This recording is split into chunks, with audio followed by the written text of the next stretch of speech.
one thing that when we risk following Jesus, we risk being challenged to go in unfamiliar places.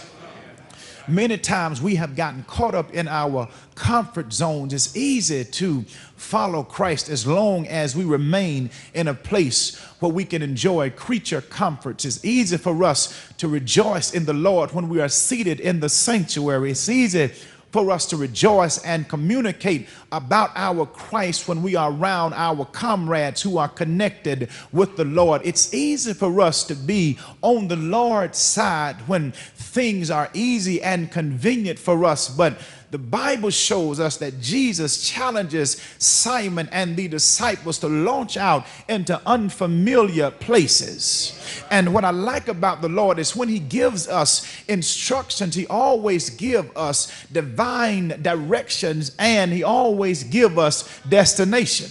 If you don't believe it, ask the disciples in Mark chapter 4, verses 35 through 41. They will tell you that the Lord will give you direction and he will give you destination. He says, let us pass over to the other side. He gives them the direction. Let us pass over. He tells them the destination to the other side, but he did not tell them going from one shore to the next that there would be crisis in between. And here in the text, Jesus says, I want you to launch out into deep water. He said, I want you to go into some unfamiliar places so that I can allow some great things to happen in your life. He gives them the place. He says, put out into the water. He always lets us know where he is going to do, what he is going to do, if we would just adhere to his agenda. But then he says, let down your nets, giving them a plan, but he also gives them a promise. He says, for a great catch. The Lord has given us a place to go. He has said we should go into the uttermost parts of the world,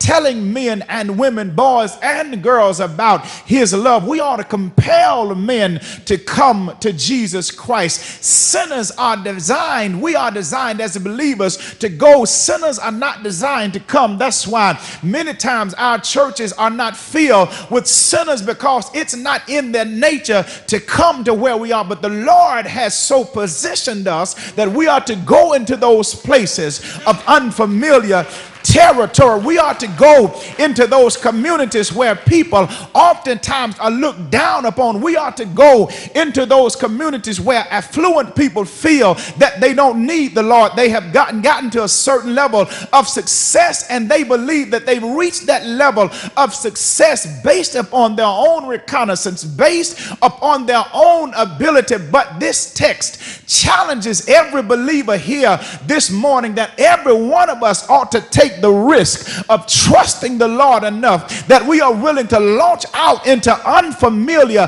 places to do extraordinary things. God knows how to take our ordinary ways and do extraordinary things in our life. Some of us would not be here right now had not someone reached out in some unfamiliar territory and found us in some deep water. We were sinking in sin, far from the peaceful shore. But thanks be to God, one day Jesus told somebody to launch out into the deep water for a catch, and thanks be to God. Thanks be to God, he sent somebody to find us where we were. But not only do we risk being challenged to go into unfamiliar places, but we risk having to depend on Christ's word and not our own ability. Ironically, in verse 5, the Bible says, Simon answered and said, Master, we worked hard all night and caught nothing, but I will do as you say and let down the nets. One translation says, nevertheless, at your word. What is unique about that nevertheless is that there was some pondering on the part of Simon Peter, that a carpenter is trying to instruct him, who's a master fisherman, on how he ought to catch fish. It struck Simon Peter in a unique way that this man who is a carpenter from Nazareth is trying to tell me, who is a master fisherman and who is a professional fisherman, how I need to catch fish. In fact, not only is he telling me how I need to do it, but he's telling me where I need to go. Do he not understand who I am? I've been doing this all of my days. I know how to catch fish, but it's not on his own ability. But he is saying, I realize that you are saying this, but I'm really not wanting to do this thing. But since you are the master, since you are the one who know everything, I guess I can perhaps find counsel in your word. And he is simply saying that I cannot depend on my ability, but I must learn to depend on God's word. And I think that every one of us right here in this room, we have all been challenged at some point in our life. The Lord has given us instructions, but we thought that we knew more than the Lord. I know no one wants to admit that here this morning. No one wants to admit that you thought at one point or another you knew more than the Lord, and you questioned why God was having you to go in a certain direction. But had Peter really listened to the word of the Lord, he says, if you go where I'm telling you to go, there is something waiting on you.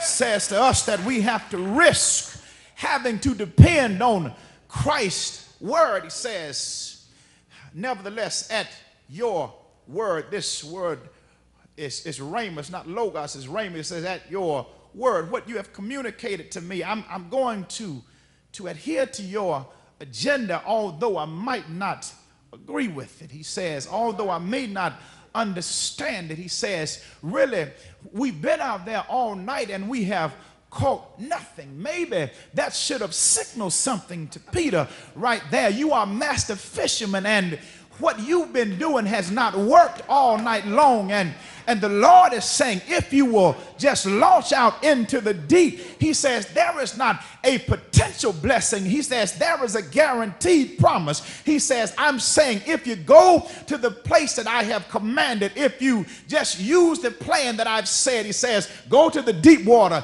let down your nets, and you're going to catch some fish. And then Peter comes back and say, I don't understand. We've been out there all night. How is it that we're going to catch fish? We've been out there all night letting down our nets and we have caught nothing. Maybe Peter didn't quite grasp what God was saying to him. He did not understand this is the master of the universe. This is the one who has calmed seas before.